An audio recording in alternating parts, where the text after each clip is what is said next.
This is OPPO A77 and today I would like to show how you can share the Wi-Fi network on this device. So first step is to launch settings. From here enter the very first category that you'll see, that is Wi-Fi. Then assuming that network you would like to share is the same Wi-Fi network your device is currently connected to, you're gonna simply tap on it, then go for the share option over here.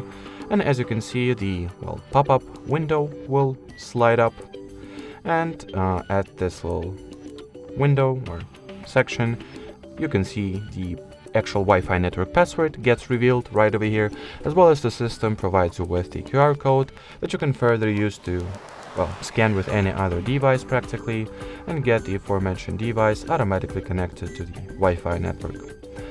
Alrighty, so that will be it for this video, guys. Thanks for watching, thanks for your attention, and bye bye.